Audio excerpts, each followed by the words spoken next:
Hello guys, എല്ലാവർക്കും Andrews വേർഡിലേക്ക് സ്വാഗതം. ഇന്ന് ഞാൻ എൻ്റെ വീട്ടിലെ കുഞ്ഞു കുഞ്ഞു കൃഷികളെയൊക്കെ നിങ്ങൾക്ക് പറഞ്ഞു തരാൻ പോകുന്നത്. ഇതെൻ്റെ അമ്മ റെഡ് ലേഡിയാന്ന് പറഞ്ഞ് വളർത്തുന്ന ഓമയാണ്. വലുതാകുമ്പോൾ ദൈവത്തമ്പുരാനറിയാം ഏത് ലേഡിയായിട്ട് ഇത് വരുമെന്ന്.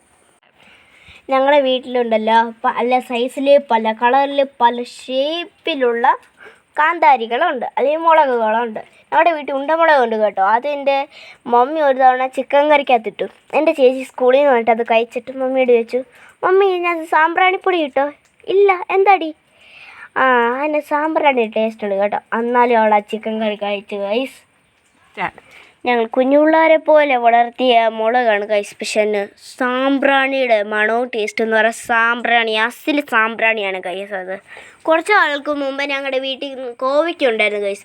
അതിൻ്റെ മമ്മി അത് എങ്ങനെ യൂസ് ചെയ്താൽ അങ്ങനെ യൂസ് ചെയ്തിട്ടുണ്ട്. കോവയ്ക്ക അച്ചാർ, കോവയ്ക്ക പായസം, കോവയ്ക്ക മെഴുക്കുവരട്ടി, കോവയ്ക്ക തോരൻ, കോവയ്ക്ക സാമ്പാർ. ഞാൻ ദൈവത്തിനോട് പ്രാർത്ഥിച്ച് ദൈവം മഴ കൊണ്ടുവന്ന് അതിനെ നശിപ്പിച്ച് കളഞ്ഞിരിക്കുന്നു ഗൈസ്.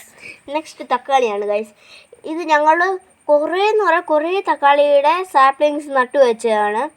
അത് കുറച്ചെങ്കിലും അതിൻ്റെ പൂവാകുമ്പോൾ അത് അതിൻ്റെ പ്ലാന്റ് അങ്ങ് അളിഞ്ഞു പോവുകയായിരുന്നു. അപ്പോൾ ഞങ്ങൾ ദൈവത്തിനോട് പ്രാർത്ഥിച്ചു, ദൈവമേ ഞങ്ങൾക്ക് കാണാനാണെങ്കിലും ഒരു തക്കാളി അതിലുണ്ടാക്കാൻ. അപ്പോൾ ദൈവം ഞങ്ങളുടെ വിളി കേട്ടിട്ട് ഞങ്ങൾക്ക് വേണ്ടി 3 വരം തന്ന് 3 തക്കാളി ഉണ്ടാക്കി.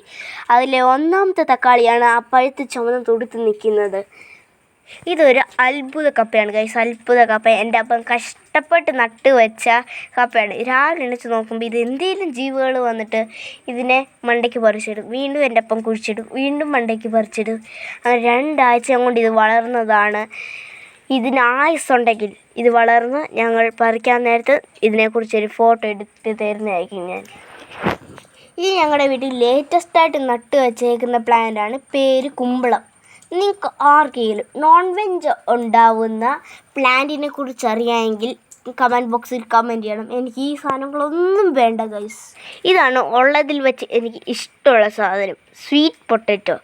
ഇതങ്ങോട്ട് അടുപ്പിൽ വെച്ച് പുഴുങ്ങിയിട്ട് കുറച്ച് കാന്താരിയും ചെറിയുള്ളിയും എന്നിട്ട് വെളിച്ചെണ്ണയും ഉപ്പും കൂടി എല്ലാം കൂടി ഇട്ടോട്ട് ചതച്ച് തിരുമ്പിയിട്ട് മുക്കി കഴിക്കുന്ന കൂട്ടത്തിൽ ഒരു കുഞ്ഞ് കട്ടൻ ചായയും അവിടെ മഴ പെയ്യുമ്പോൾ കിട്ടുന്ന വൈബ് ഗൈസ്, അത് വേറെങ്ങും കിട്ടത്തില്ല ഗൈസ്. ആ വൈബ് നിങ്ങൾ മസ്റ്റ് ട്രൈ ചെയ്ത് നോക്കേണ്ട വൈബാണത്. ഇപ്പം മഴയെല്ലാം ആണ് കേട്ടോ, എല്ലാവരും സൂക്ഷിക്കണം, ചൂടുവെള്ളം എല്ലാം കുടിക്കണം കേട്ടോ.